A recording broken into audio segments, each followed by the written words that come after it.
Sébastien Lecornu, bonsoir. Bonsoir. Vous êtes donc secrétaire d'État à la transition écologique et solidaire. Vous êtes en Guyane depuis 4 jours.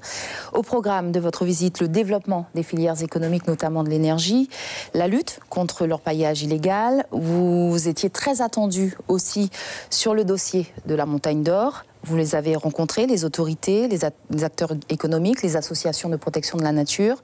Et puis, in extremis, vous avez rencontré le collectif Hors de question, qui n'était pas prévu au départ au programme. Il était prévu en fait. Il y a eu un malentendu, mais il était prévu. Et cette annonce, donc, ce matin, d'une mission d'inspection pour faire l'inventaire sur les manquements de ce dossier de la Montagne d'Or, ça veut dire que vous êtes convaincu qu'il y a effectivement peut-être des oppositions à ce dossier ?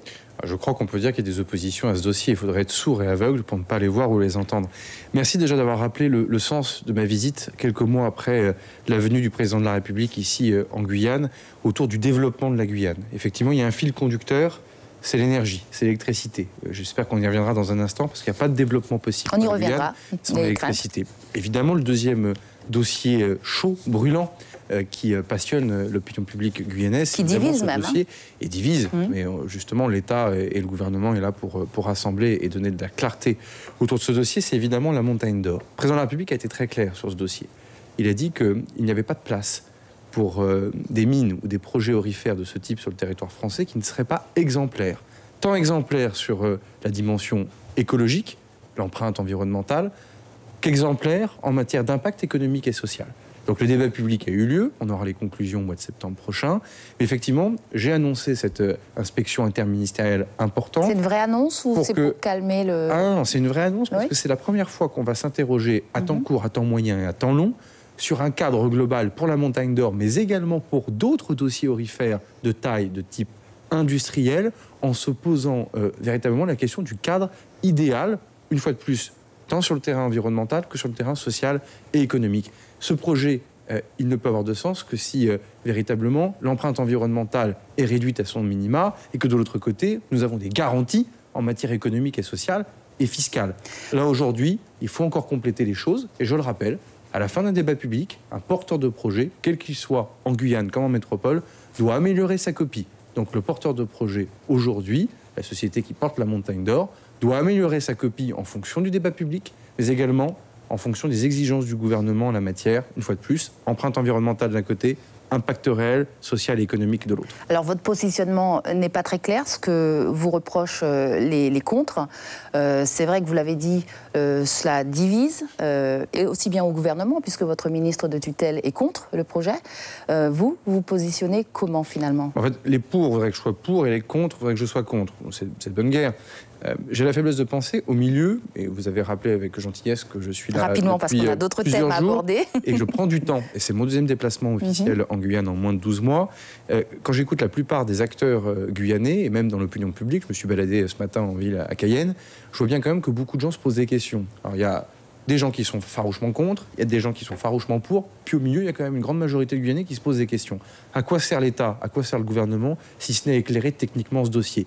Il y a un volet passionnel, je l'ai bien compris, je l'ai bien entendu. Il y a aussi un volet technique sur lequel on doit avancer sereinement. Ce sont sur ces critères-là qu'il faut savoir travailler. C'est ce que fait également le préfet de région, Patrice Faure. Alors, dans votre programme, on parle de structuration de la filière aurifère.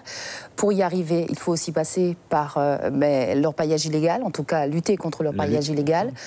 Lors de la venue du président en 2017, il était question de lancer ARPI 2. On en est où ?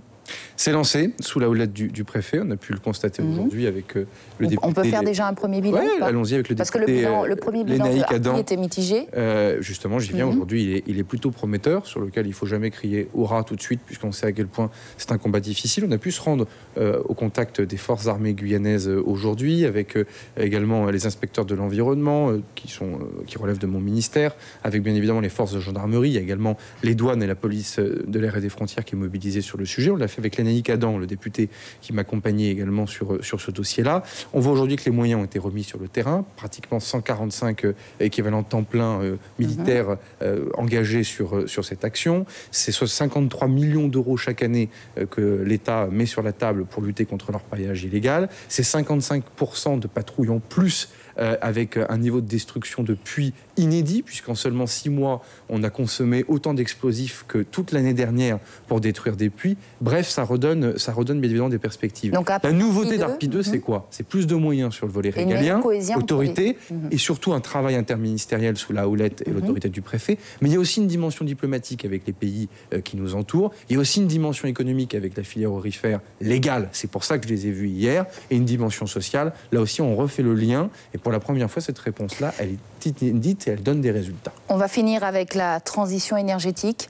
Pareil, là, comment un pays où tout est à créer en matière d'énergie, où il y a du soleil, la mer, les fleuves, on en est encore là, du bois, on en est encore là avec une centrale thermique au fioul, avec un projet de centrale thermique encore au fioul, même si elle est un peu hybride, puisqu'à cela sera adossée une centrale photovoltaïque. Pourquoi on n'avance pas un peu plus dans ce pays? Je l'ai dit à tout le monde, les élus, le président de la collectivité, Rodolphe Alexandre, comme les associations de protection de l'environnement, il faut aussi le dire aux maires, ils ont une responsabilité importante sur le sujet.